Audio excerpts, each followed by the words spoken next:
Good afternoon, everybody. Welcome to this CMCC webinar.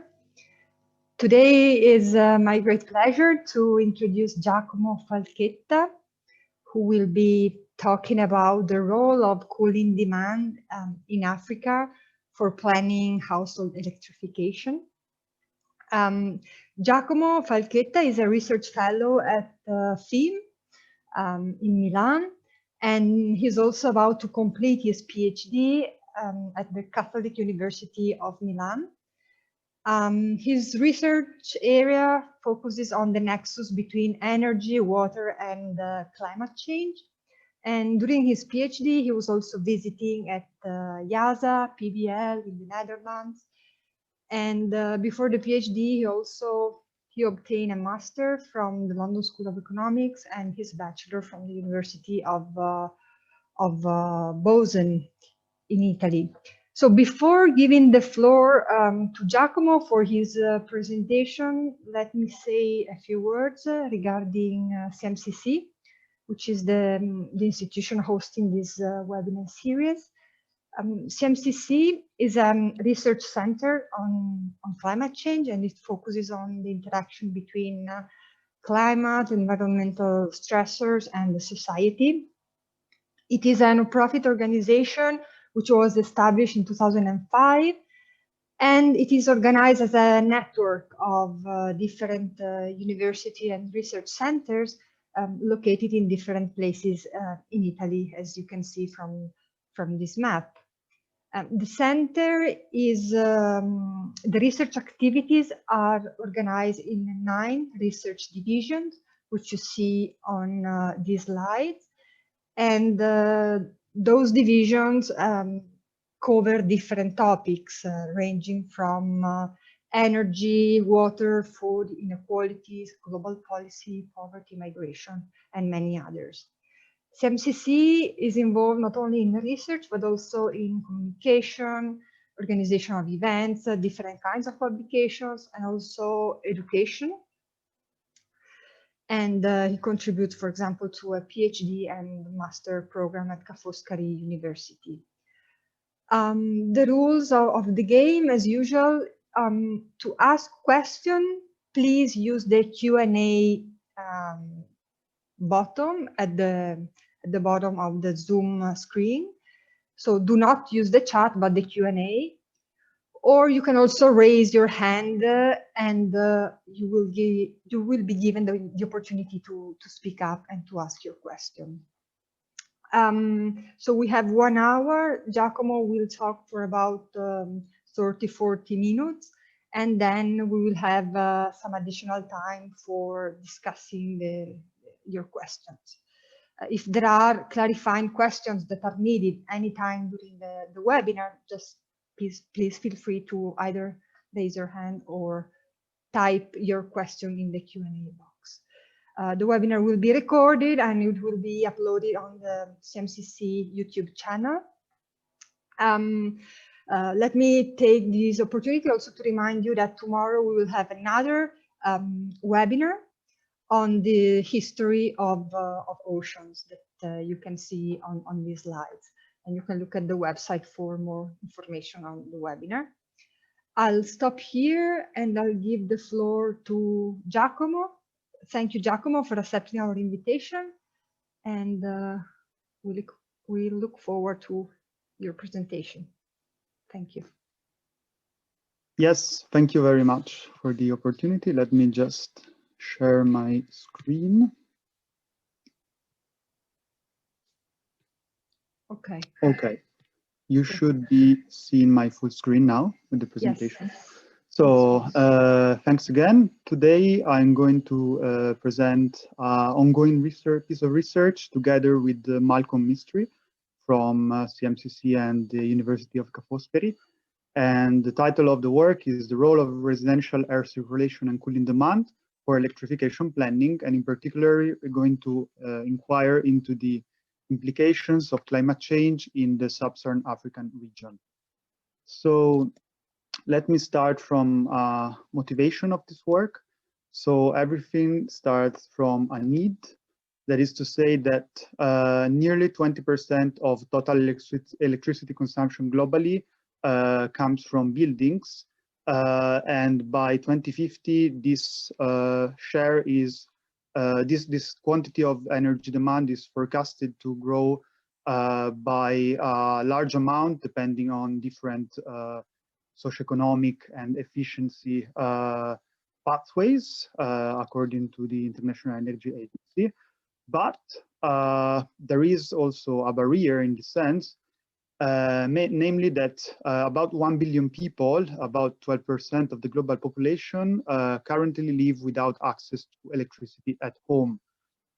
What does this mean? This means that energy poverty prevents households from meeting many fundamental needs, including autonomous adaptation actions to changing environmental conditions. And for the sake of our analysis, this also includes the lack of possibility to mitigate indoor thermal discomfort in buildings. Therefore, the key implication is that diffuse thermal discomfort in the global south is having and is forecasted to increase its negative repercussions on, for instance, the health status, the nighttime sleep quality, and the work productivity, and several other socioeconomic indicators. On the top of that, anthropogenic climate change is bound to increase the surface air temperature, the amount of heat in air, and skew its distribution over space and time, meaning that a boost in demand for ACC services, defined as air conditioning and cooling services, will very likely increase in the coming decade, and therefore also energy poor households will face increased thermal discomfort. This means that electricity access planners, so policymakers, companies, international organizations engaged in the planning of electricity access infrastructure, must explicitly evaluate the air circulation and cooling needs of energy poor households on top of basic energy services, because otherwise electrification programs might leave many in energy poverty even after these households receive an electricity connection. Why so? Because, for instance, of an insufficient availability of power from meeting the growing demand for energy from cooling. That is the object of our inquiry. So what are the key research questions of this piece of research? First of all, to what extent ensuring a sufficient use of ACC appliances under different climate futures can affect inclusive electrification plans? Moreover, necessary preliminary questions are, for instance, what are the projected penetration rates of air conditioning and the consequent electricity consumption levels, and what are the required technological systems, generation capacity, investment requirements to plan electricity access to those households who currently are not benefiting from electricity, in order that this planning is inclusive of energy demand for indoor thermal comfort. In particular, I'm speaking about cooling, and what is the role of climate change in this complex interactions. Before we go on, just a couple of definitions of some acronyms or concepts that we are going to be recurrent in this presentation. As I said, ACC here is air conditioning and cooling, including both air conditioning units, AC, and fans, which are slightly different in terms of their cooling capacity and the degree to which they can mitigate the heat in air. And then we will have the T-base, which is the indoor comfort temperature. This is arbitrary measure, arbitrary parameter, which is the temperature that is considered comfort temperature in buildings. And in our study, consistently with other assessments for the global south, we set it at 26 degrees Celsius, but we also evaluate sensitivity values between 22 and 28 degrees Celsius. We have then CDDs, cooling degree days, which is a metric of minimum and maximum or average temperature and T-base together, so the arbitrary indoor comfort temperature, which is useful for estimating energy use for ACC services. We then have this concept of unmet energy demand, which is the energy demand that cannot be satisfied, but would exist if there were the resources to meet it, meaning if there was the electricity access infrastructure, if AC appliances were owned and used by households, if there was the sufficient income to afford electricity. And then, since we're talking also about climate change, in this study we refer to SSP scenarios, the new generation of SSP scenario, for instance, SSP 245 and 370, which are the combination of the old SSP scenarios, so shared socio-economic pathways, and of the RCPs, the representative concentration pathways of, in terms of radiating forcing on the atmosphere. And also we're going to refer to climate simulations from the CMIP6 consortium, that is the consortium of global climate models that underpins the 6th assessment report of the IPCC. Just quickly, this work therefore contributes to different research trends. On one hand, the global warming induced amplification of energy demand, which is found in both seminal and recent applications. And then in the residential sector, energy demand for air conditioning under different climate change scenarios, both globally and with specific attention to developing countries. And also the implication of climate change on temperature in developing countries. And finally, the efficient and effective electricity access infrastructure planning, which is the ultimate goal of our analysis, evaluating the impact of air cooling needs on infrastructure, energy infrastructure planning. The analysis focuses on sub-Saharan Africa, as sub-Saharan Africa is the global hotspot of energy poverty and of lack of electricity access. More than 2/3 of the populations living without access to electricity are located in the sub-Saharan African region. So the methodology is articulated in 4 main stages, namely the calculation of unmet cooling degree days. So the main question here is how many unmet cooling degree days are found in areas without access to electricity, and both under the historical and different future climate conditions. So what is the current stressor for households without access to electricity in terms of excess indoor heating? And then on a second stage, we model the technology adoption scenarios. Namely, we evaluate both empirically and with some representative scenarios, the potential future RCC appliances adoption and use among energy poor households in sub-Saharan Africa. And in a third step, we then evaluate mainly the energy demand, so how much energy is needed to mitigate these unmet cooling degree days, and also questions related to the economics of it. So, for instance, what is the role of income constraint in meeting this technical energy demand for mitigating cooling need? And finally, we come up to geospatial electrification modeling. Namely, we ask what is the impact of this potential energy demand for cooling on optimal electricity infrastructure planning, and what are the investment requirements, the impact on investment requirements. So I will go through these different stages of the methodology.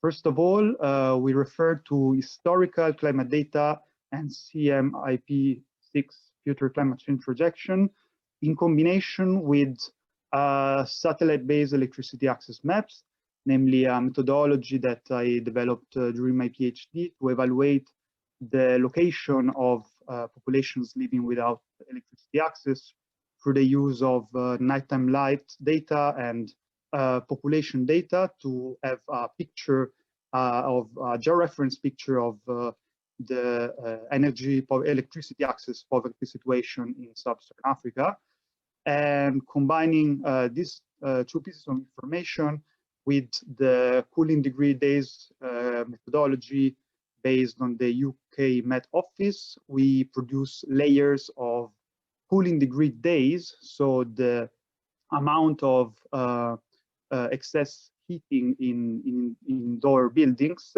in different periods of the year at each location in those areas which are affected by the lack of electricity access and therefore the lack of potential to adapt to this condition.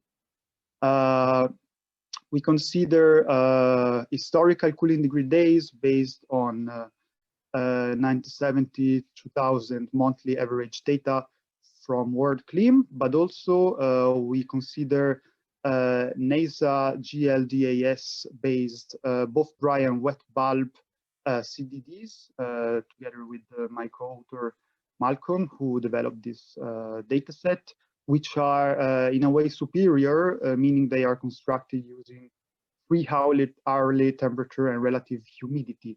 So they are somehow higher temporal resolution.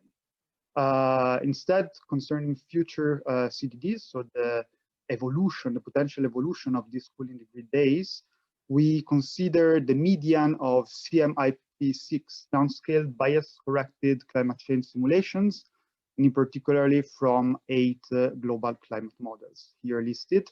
And our reference period is 2041-2060, so in a way 2050 is our, let's say, target year in the analysis.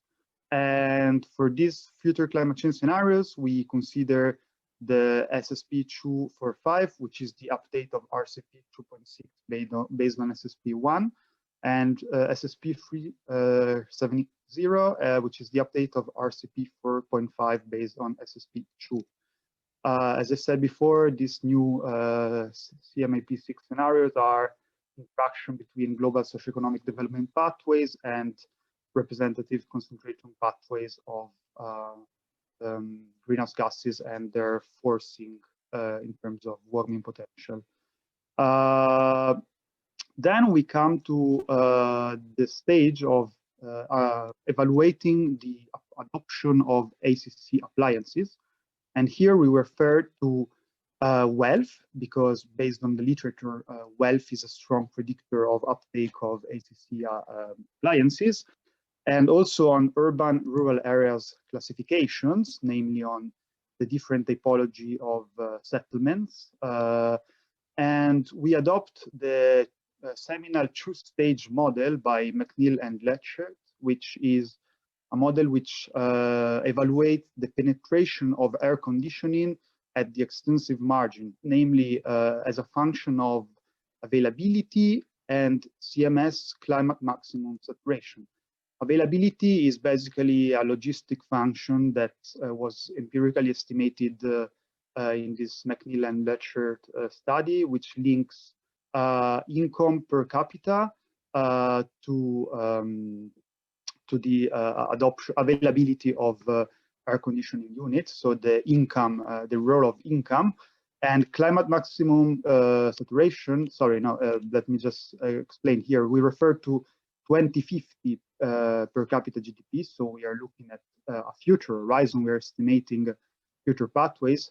So how do we define PPP GDP in 2050 at the grid cell level, which is the scale of our analysis? We are working at the grid cell level. We define it based on projections for GDP growth from the SSPs, from the SSP database, in combination with the subnational data on the distribution of wealth from the DHS surveys, looking at historical changes in the distribution of wealth within countries, and projecting, so extrapolating recent trends into the future, meaning that if some areas are growing faster than others in terms of wealth, we forecast them to have a more robust growth in per capita GDP than others. Here we're speaking within each country. And this is to define availability, so the income, let's say the income link to air conditioning adoption. And then there is the second component of the equation, which is CMS, climate maximum separation, which instead is linked to the yearly cooling degree days experienced at each grid cell E. So basically I. So basically the component that links the cooling requirement, the local cooling requirement, to the adoption of air conditioning units. So all in all, air conditioning penetration is a function of income and of the local cooling requirements. We consider different scenarios. Since we're looking into the future, we have some different possibilities. So we have an empirical scenario, which is the one described in the previous slide, based on DSSP scenarios and the different cooling degree days alternatives described before, but also two policy descriptive scenarios, which are not linked to the empirical AC penetration model. So a scenario named S1 of low AC penetration, which is comparatively lower, where 80% of the wealthiest urban households use air conditioning and 20% of the wealthiest rural households use AC, while all the remaining households use fans.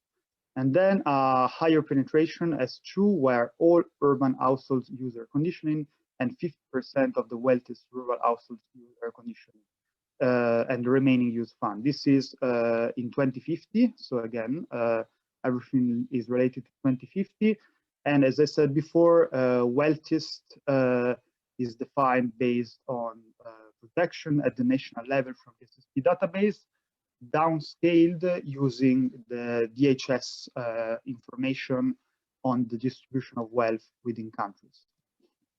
Then once we model the adoption of ACC appliances, we then come to estimating electricity demand. Electricity demand is first estimated technically, and the full details of the technical model are a bit beyond the scope of this presentation, so I will just go shortly through it, but not all the details. You might ask questions maybe in later.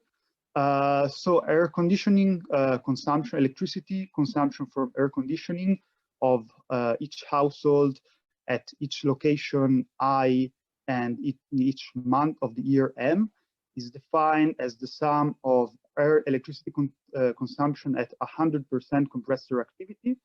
So when the air conditioning compressor operates at maximum peak to reach the desired temperature, which, as I said, in our base case is 26 degrees, and then a component when the compressor reactivates to maintain the constant temperature. This is therefore the potential air conditioning energy consumption of each household. Potential because it's the technical, then there's going to be a link with the economics part. So CC here is the cooling capacity, which is based on an assumed house size, which is different in urban and rural contexts. And then we also consider EER, which is the efficiency ratio of the air conditioning unit in question, which is also parameterized, assumed for different values. And then the hours of air conditioning running at peak to reach T base, the base temperature.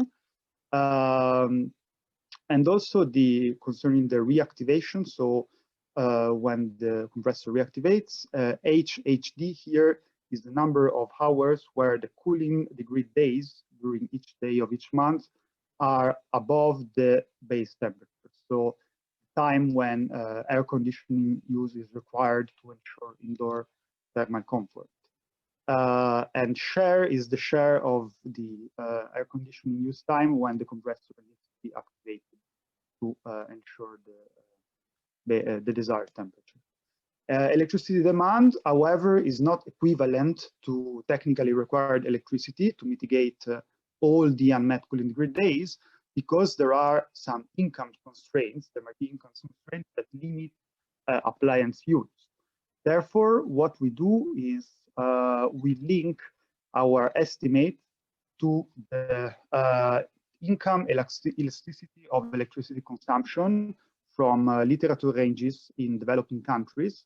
And following a decreasing schedule of elasticities with income, we define whether households, based on their income levels and some basic electricity consumption level, could be able to afford for all the additional electricity needed.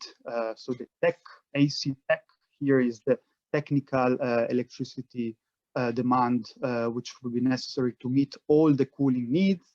If this is necessary, if this is sufficient, the income to cover for all this air conditioning demand, or whether it is not sufficient and therefore the air conditioning unit can only be used some time, but not all the time because of income constraints. So we estimate using these literature ranges of income elasticity of electricity consumption in developing countries, we estimate the potential total future electricity demand from different households with different income levels. And we see if this electricity consumption, with this projected electricity consumption, is sufficient to also accommodate for the estimated air conditioning electricity needs. If not, we put a cap on the possible use of AC for these households due to income constraints.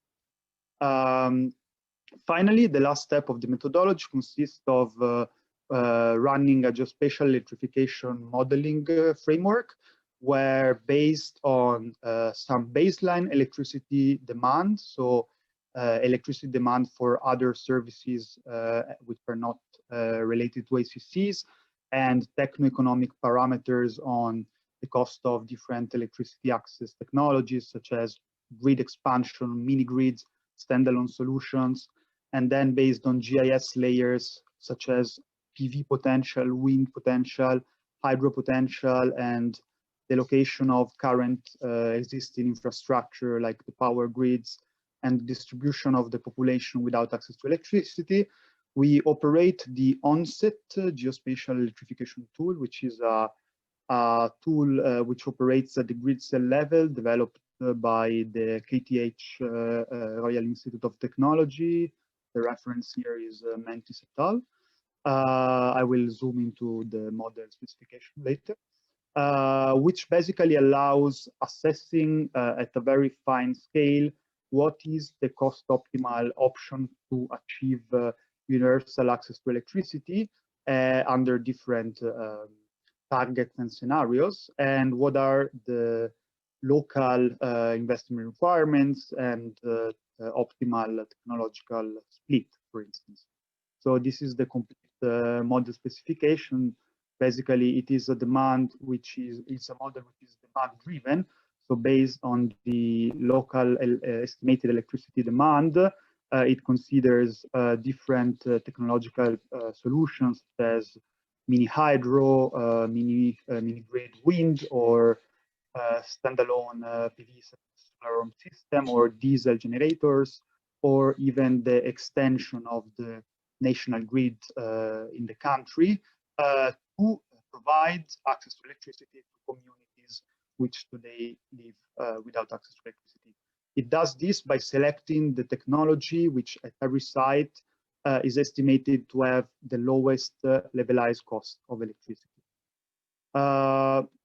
Quickly, so I already gone through this, but just to resume, the data is therefore mostly climate data, socio-economic data for the projections, and some other data such as the inputs to the electrification model and the income elasticities. Everything will be made available on GitHub after the publication of the analysis. So let's jump to some results. First of all, the cooling degree days. So here maybe it's not so easy to see because I had to split the figure into panels because it was a vertical figure, but these maps is showing the distribution of cooling degree days based on historical climate in areas that are currently without access to electricity. This is for historical climate, and then this was reproduced for the 2 SSP considered as in terms of the difference from the historical conditions. So this is SSP 245 and the same for SSP 370. So everything where you see some color, for instance, some red color, are areas where there are at least some people who live without access to electricity and therefore are relevant to the purpose of our analysis. And this is the estimated drivers of energy demand then in our analysis. Concerning the air conditioning penetration rate, this is the map based on SSP2 of uptake of air conditioning units throughout sub-Saharan Africa. And as you can see, the results show significant variability. There are some areas in Southern and Western Africa which achieve significant AC penetration above 25%, and even in some urban areas or in some more affluent countries, even higher. But then there are vast areas which, under the projected income growth levels, still remain with very low IC uptake, below 5%, in particular the very large rural areas. And this has a strong implication because it means that income is a severe constraint to AC use unless there are some strong shifts in the cost priority or policy-induced shift in the historical relationship between income, AC adoption, and electricity demand. I remind you that this map is estimated using the 2008 model from McNeil and Ledgert, which is calibrated on historical uptake of AC around the world. And so what we see is that there is a large gap between these empirical results for AC penetration and the representative scenarios which have been constructed as counterfactuals, which I explained before, and a major reason for concern for decision maker, because there is a potential risk of persistent thermal discomfort even under the expected rise in affluence of SSA countries, for SSP2. Concerning the electricity demand, these charts show you different scenarios in terms of, on the left-hand side, of base temperature, and on the right-hand side in terms of the air conditioning unit efficiency for the different air conditioning penetration scenarios. And they show that it is the mix of air conditioning and cooling technologies adopted by households that will be the single most impactful driver of energy demand. So how much air conditioning and how much fans households will adopt. And that also there is the results in terms of, these are in terms of terawatt hours per year total demand from households who are currently without access to electricity. Is this result is highly sensitive to the base temperature considered and to the efficiency of appliances, and moreover that climate change, as you can see in the x-axis, so baseline is the historical climate, SSP 40, SSP 70, is only becomes relevant when air conditioning penetration becomes more significant, of course. And concerning the results of the geospatial electrification modeling, so this chart shows you on the y-axis the new electricity connections, and the color facet gives you the split of the optimal technology to achieve universal electricity access under the different scenarios. And what this graph shows is that, as you can see, as air conditioning penetration grows, in particular in a scenario of lower baseline demand, there is a significant decline in the share of standalone solutions, which are, for instance, diesel generators and solar home systems, as the optimal solution to achieve electricity access. This can also be visualized in a map showing the shift in the optimal electrification system throughout sub-Saharan Africa, from a scenario without consideration of cooling needs and with consideration of cooling needs. This means that accounting for the estimated ACC needs on top of baseline consumption targets implies a scenario mean of 4.5 percentage point reduction in the share of decentralized system as the least cost electrification options. Shortly in the discussion, I will go through the reasons behind this shift and the implications. So meaning that the grid expansion, plotted in red, gains more and more relevance as when air conditioning and cooling demand is considered, and when penetration of AC technologies is taken into account. Finally, the role of climate change. Also, climate change is found to have a significant impact. In particular, the electrification investments more than double under considering the 370 scenario compared to baseline historical climate, mainly because of larger generation capacity requirements as a result of increased demand for air cooling, energy demand. And in particular, the climate change, so what I meant before is the ceteris paribus electrification investment more than double, but future climate change on top of the shift observed before could further increase the investment by around 4.9%, meaning that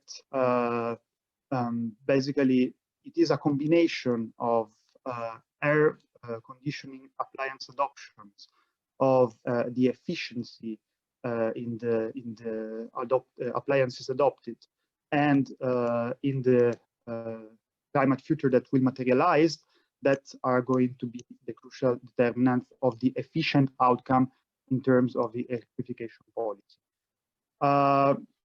So these results overall provide evidence that providing universal electricity supply compatible with ACC use under a warmer climate implies significantly larger investments than under baseline targets and conditions, and that ACC-related energy needs on top of conservative demand targets likely suggests that the optimal setup of electrification technology shifts away considerably for millions from the centralized energy access system towards, for instance, the extension of the national grid.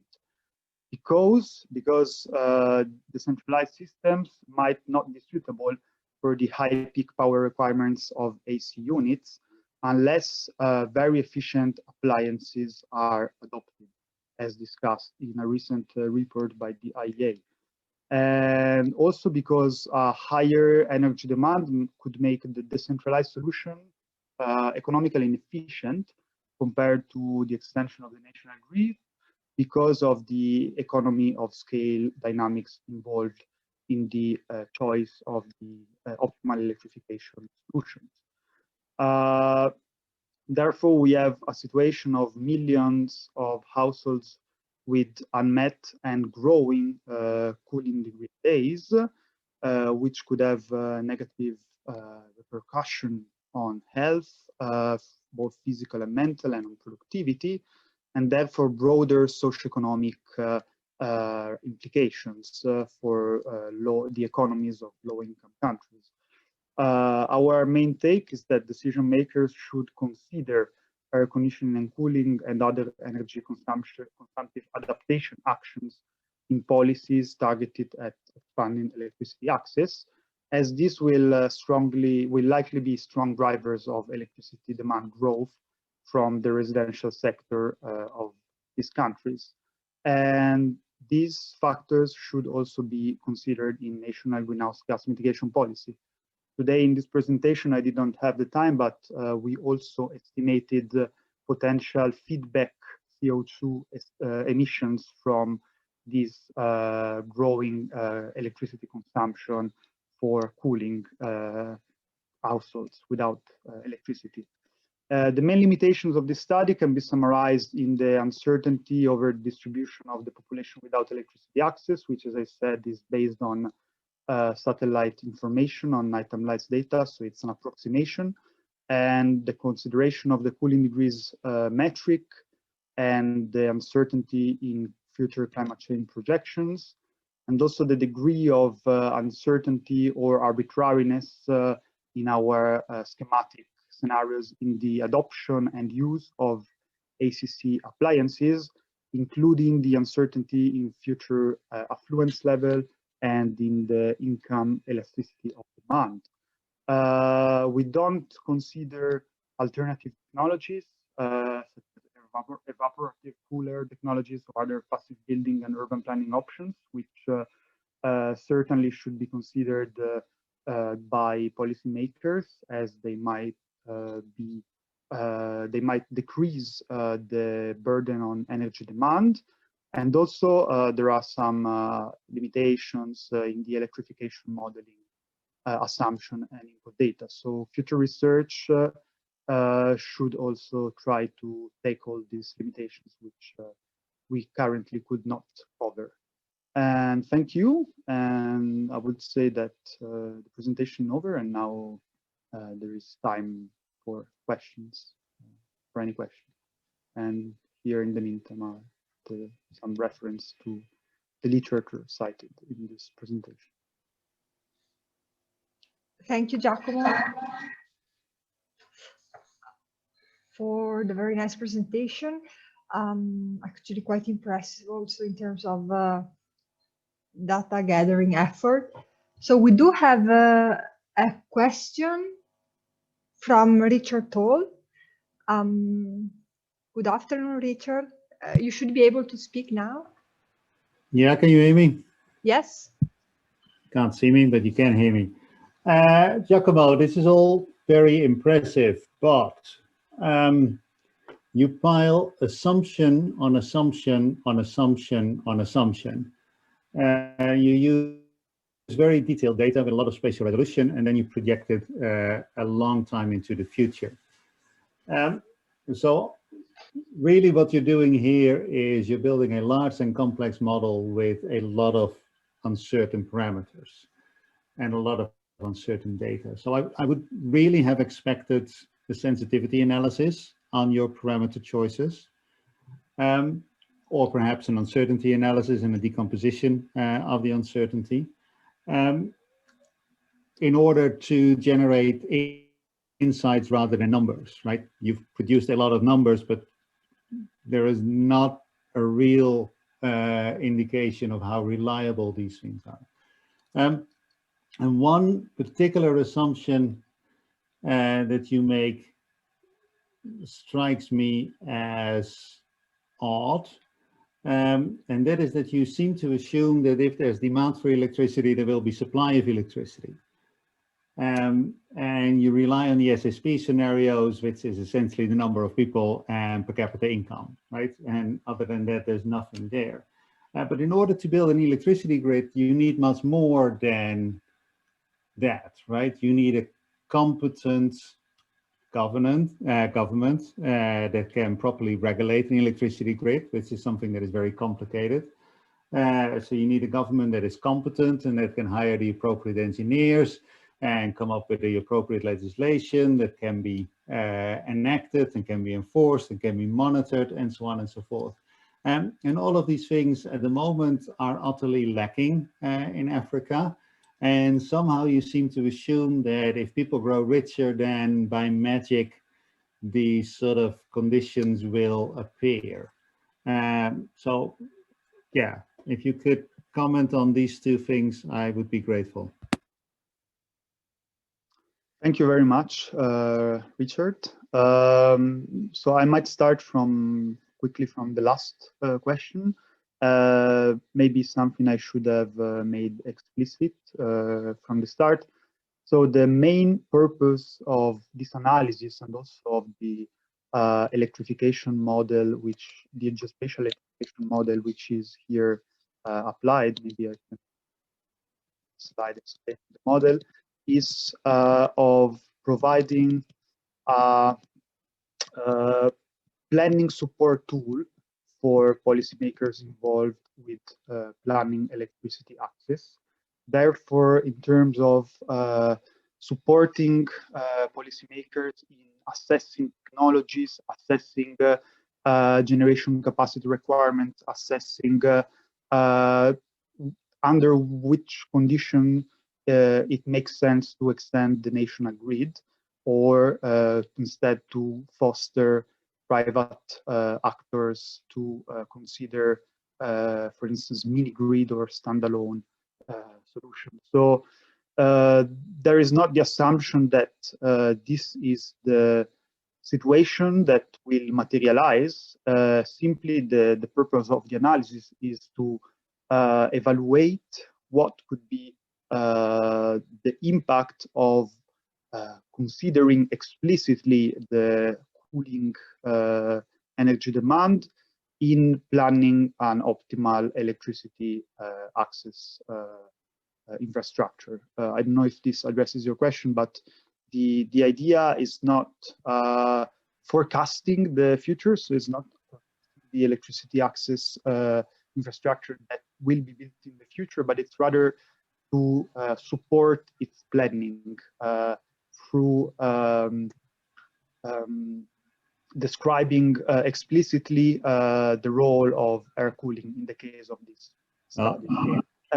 If I may, one of the preconditions of running an electricity system is that you have a competent regulator. That is, you have the technical skills to understand how an electricity grid works. So you need electrical engineers, but you also need competent economists, because regulating electricity is difficult.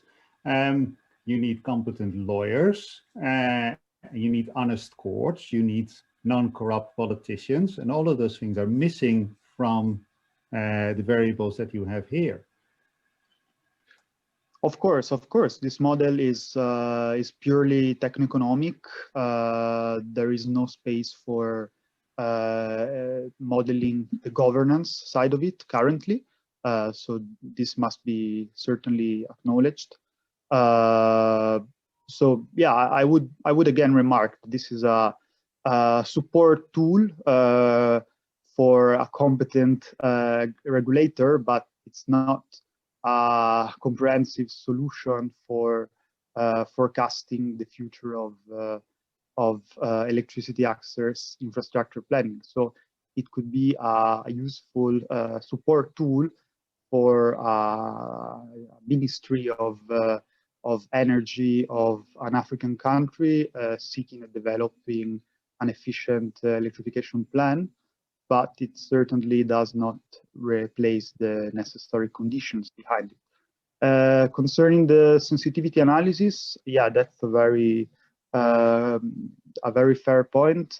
We have operated some sensitivity as I shown before, as I showed before on over a couple of crucial parameters such as the base temperature and the efficiency of the AC units, and also we have done such sensitivity for other parameters. In this presentation there was not so much space for showing the complete results. We did it, for instance, also over the input data for the climate simulations considered. But yeah, I take very much into consideration your suggestion of running some specific analysis of uncertainty over the different parameters, like some decomposition analysis. That sounds like a very good idea to ensure we understand fully the sources of uncertainty in the analysis. Thank you. Thank you, Giacomo. Yeah, we do have a few other questions. So if I can just add a comment on this point, I mean, this comes down to the issue of, if you want, institutional feasibility of these type of scenarios. These are scenarios that usually focus on the outcome, if you want, the technical and physical outcome, without taking into account those issues related to institutions and actual implementation, which yes, are very important, perhaps can be investigated by combining this type of methodology with other approaches. And indeed, I think one of the results that also raised some questions, and we have one from Arn Pietrat from Solar Cooling Technologies. I will give you the word in a second. Is the results on the strong shift toward more centralized system. And yes, let me give the floor to Arn. Okay. Yes, go ahead. Okay, thank you so much for allowing me here to give a comment on Richard. You know, we are busy in the field of solar-powered air conditioning systems all over Africa, and we see a continuously growing market for absolutely grid-independent solutions. And I think we will not be able to model any forecast how that will look like. And I guess the main interesting point in Africa is that they will not only copy and paste the systems we have in Europe. If it is only for cooling or water pumping or whatever, you can see really a growing market for all the solutions that are really independent from the public grid. Thank you so much. Thank you. We have a few, let's say, more technical questions. One question from Paula Vezzera asking, so you did take humidity into account in your CDD calculation, and probably was not very clear from the presentation. I think she's asking what difference it makes to include humidity or not. Can you say something on that? Yes, sure. Thanks also for the previous comment. I agree on the disruption of the conventional model of electricity supply, and indeed this was one of the core points investigated in the analysis in terms of how to provide electricity with a mix of solutions. Concerning the relative humidity, so in the baseline analysis, we consider only dry bulb CDDs, therefore there is no space for relative humidity, but we carried out sensitivity analysis based also on wet bulb CDDs. We did this for the historical climate, but we could not do this for the future climate change because of lack of data. We consider the CMIP6 climate change projections, so the most recently available ones, but currently they do not provide relative humidity information. So we decided to stick to dry bulb CDDs to have consistent results between historical and future climate.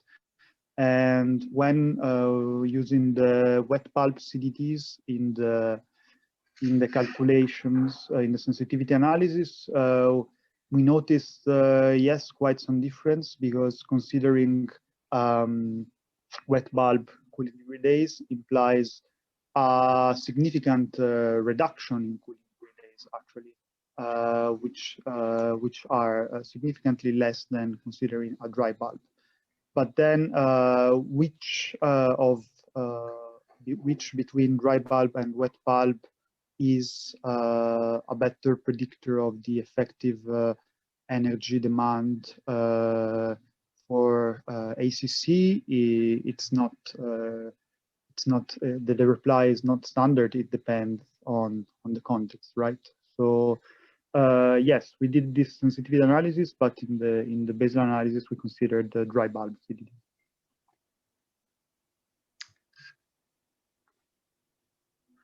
Thank you.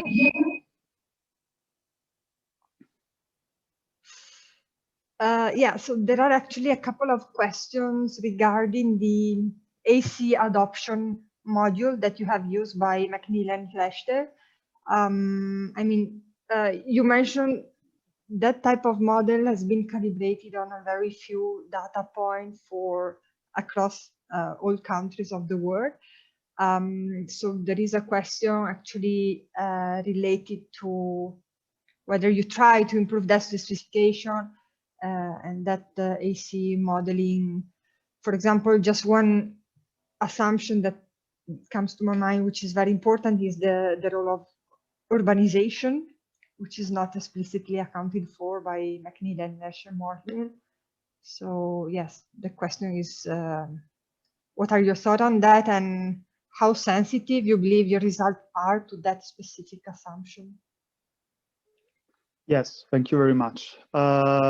I would say that the results are very sensitive to the AC adoption, and this is why, as I said before, we consider an empirical scenario, which is the one linked to the two-stage model, but also to, let's say, policy descriptive scenarios, which we decide more arbitrarily and we use as benchmarks, which are the one shown here that I introduced before as a comparison. And there is substantial difference between these different scenarios. The main problem with updating the McNeil and Leshert model is that the data, there is lack of capillary data on AC adoption. Most of the data is from OECD countries, and in particular, most data is country level, so not really subnational. So it's often difficult to link subnational covariates to subnational AC uptake. What we did here to somehow incorporate this heterogeneity, and we did indeed consider urban or rural, was to use the wealth distribution within countries, so that we don't simply model the national air conditioning penetration rate, but we model the grid cell level penetration rate of air conditioning, which is based on the subnational wealth condition, and also in our case on the urban-rural prevalence of each subnational unit. So in a way, we try to adapt this two-stage model at a subnational scale, but the only way to provide a very reliable estimate would be to ensure a more detailed data collection on AC penetration in different settlements.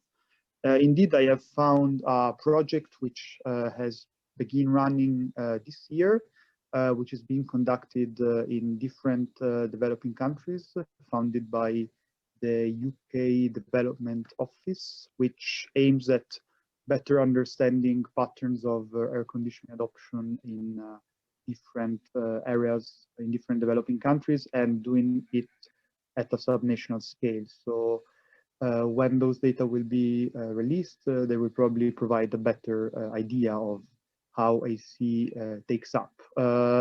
Apart from this, there is only aggregate statistics from reports, but for instance, there is a very strong evidence of very large, very quickly growing stock of AC in a number of countries of sub-Saharan Africa, and in particular, second-hand AC units being imported from higher income countries. So there are some numbers at the aggregate level, but to model explicitly, one would need more detailed, geospatially linked information. Okay, thank you. So just one final question.